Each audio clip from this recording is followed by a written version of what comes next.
church, human beings as a species,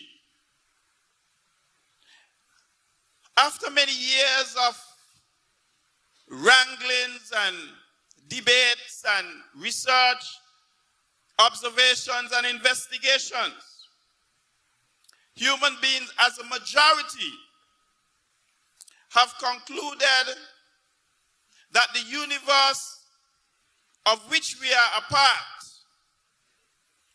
it could not have come together neither by accident, nor by mistake, nor by chaos and confusion.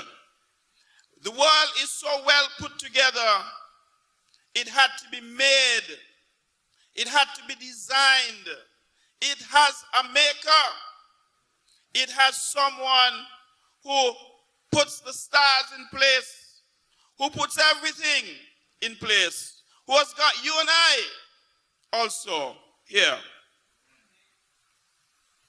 And human has come to recognize that truly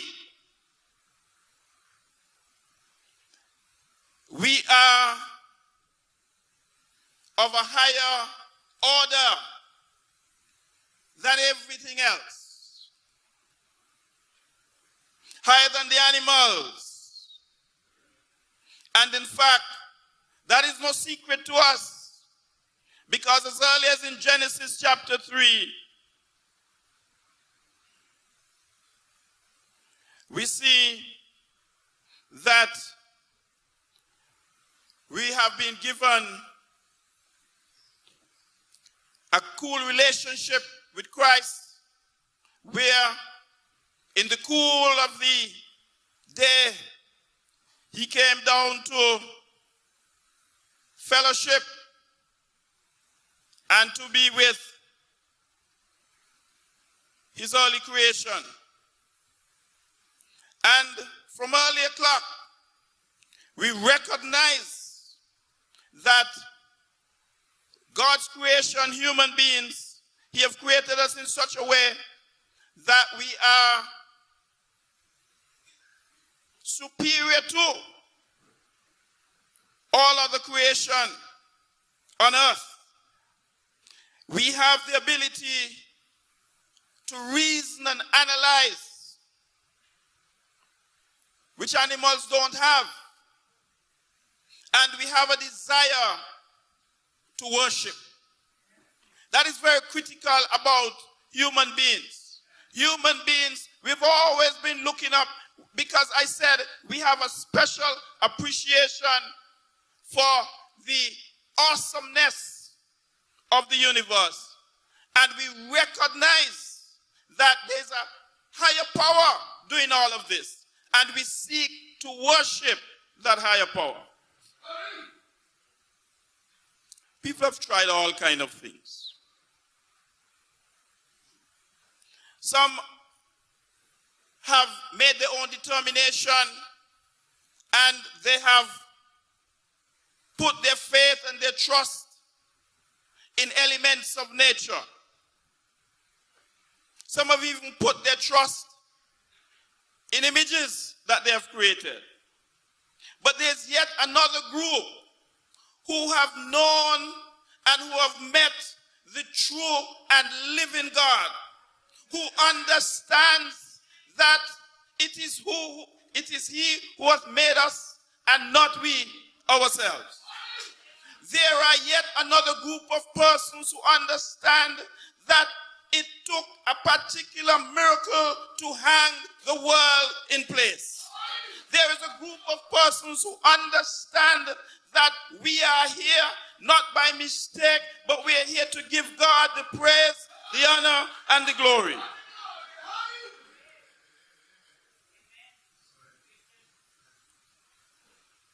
God, in his infinite wisdom and mercy, gave us the ability and the desire to serve him.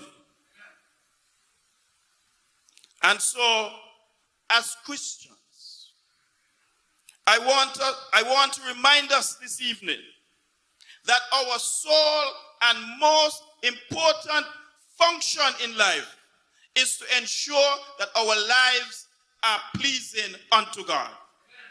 It is cool if you win some major award.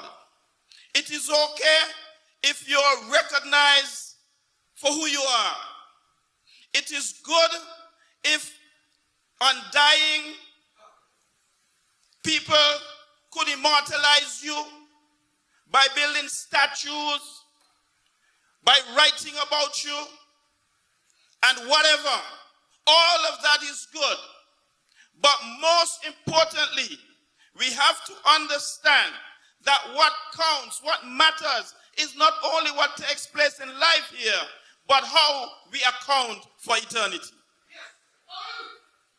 And so Paul, in speaking to the church, said to them that we don't just gather up treasures for here, but we have to build recognizing that in truth and in fact, what counts most is what comes in eternity. And so, I want to say to us that we have to live seeking to please God. Nothing against your husband or your wife. And I'm happy when my wife does things to please me. And I commend her for that. But let us, none of us, ever lose sight. It is not about my brother, nor my sister. But at the end of the day, remember we have to stand at what you call the judgment seat of Christ. What we're doing here now, we're preparing for there. That's what life is about. Preparation for beyond.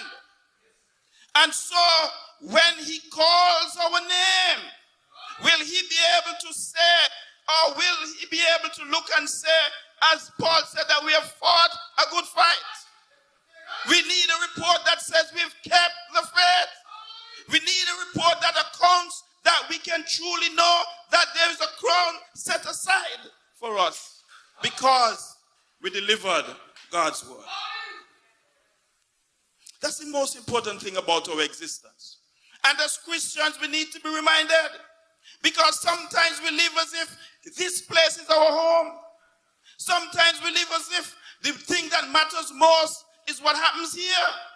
Here is only passing. Here is only fleeting. Here is only for a moment. Life is like a vapor. A vapor. Think about it. All of us who are past 50. You remember when you used to skin Barney? Yeah. But you run and jump. You do some crazy things. Boy, look how fast life gone. Your grandpa now. Yeah. You never knew you could have get so fat. Life is short. Very short. And so but we still have enough time to prepare. And church, we need to spend quality time preparing. Now, I want to share something with us. Let us think about the conditions. Conditions for pleasing God. We can't just get up willy-nilly, just exist. No. God requires the best of our service. Give of your best to the master. Give of our best. He deserves the best. It is he who has made us. It is who keeps us. And folks, when we think about how good God is, it should make us want to serve him. It should make us want to live a life pleasing to him.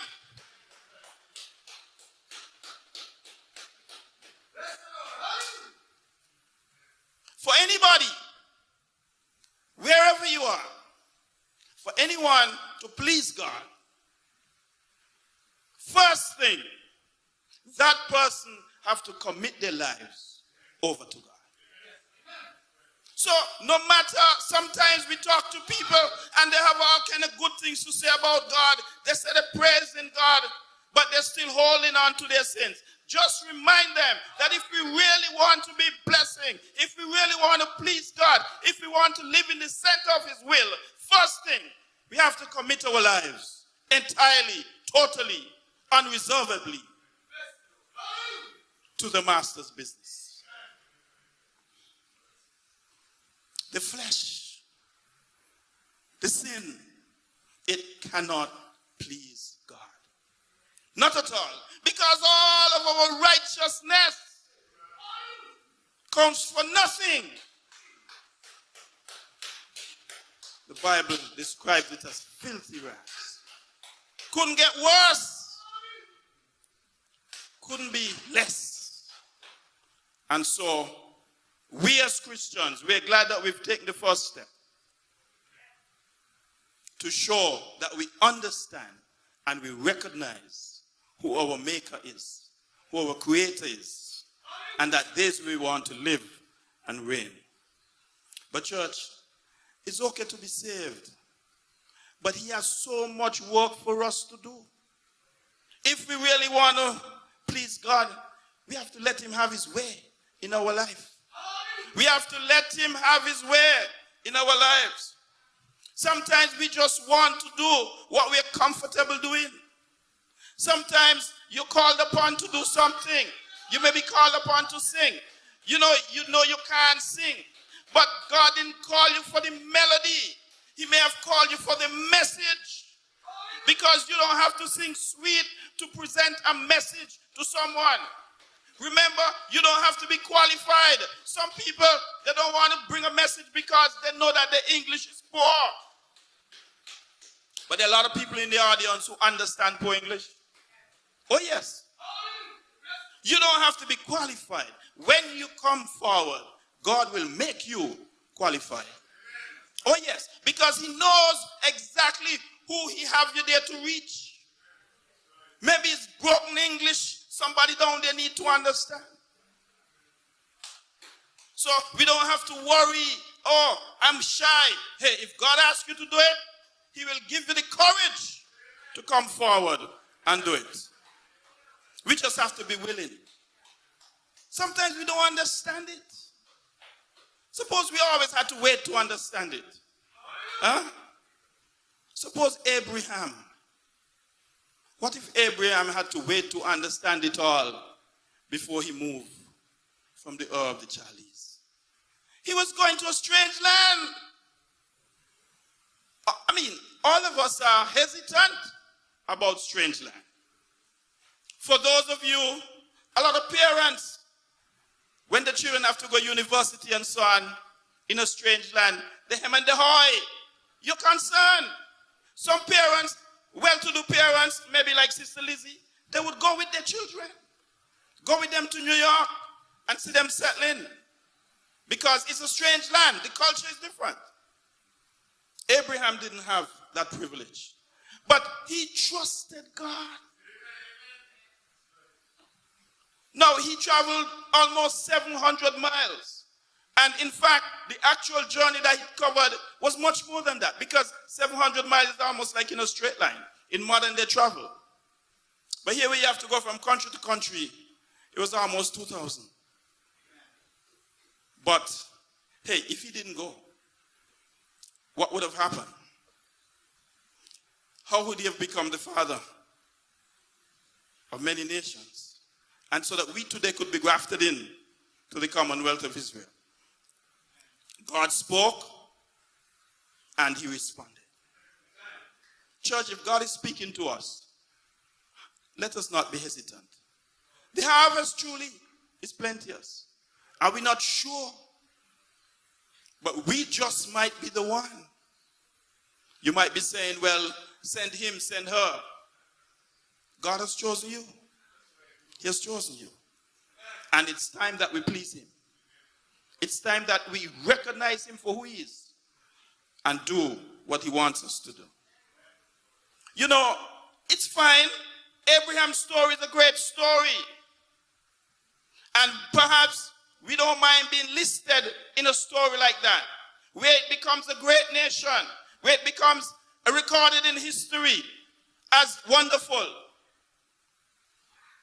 But sometimes too, some of us, God takes us through the fire, you know. It ain't all flowery bed of ease. Sometimes you got to go through the fire. Sometimes you got to go through the flood. Yes. Sometimes there's great suffering. Sometimes there are things that you may not prefer. But if you trust God, if you know he will work it out for you.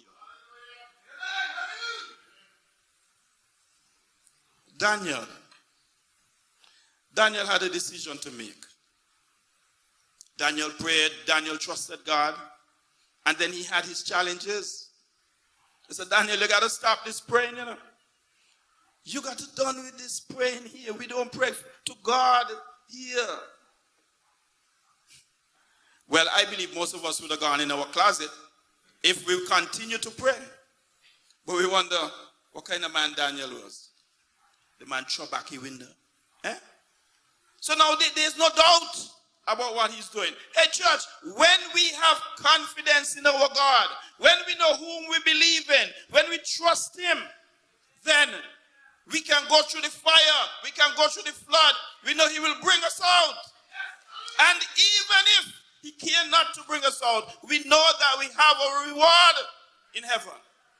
And so Daniel couldn't care whether he was punished. And you know, it wasn't like, I'm going to imprison you. If you're going to be in prison, maybe that's not bad. But his punishment was in his life state to be thrown to lions. Just the thought about that will make most of us change our mind. And we'll probably serve God in our hearts, if at all. But Daniel, he wanted to please God, whatever the sacrifice. He probably didn't know that his life would be spared. But he trusted a big God. He trusted a great God. If God could make the lions, he could shut them out.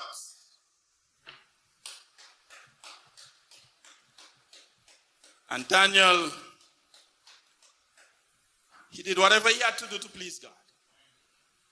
Because as Paul said, even if we're absent from this body, Daniel knew critically was to be present with the God who he trusted, the God who he wanted to please, the God who he believed in. May we think about that for ourselves. I even think about, as we try to serve God to the best of our abilities, sometimes it requires us to be bold. Sometimes it requires us to be brave. You know, it's one thing sometimes we speak amongst our peers. But when we get maybe to some sophisticated people, when we get to some intellectuals, sometimes they challenge you. And they want to overwhelm you. But hold on to our scriptures. Let's study the scriptures and hold on to them and present Christ, because that is what happens in pleasing him.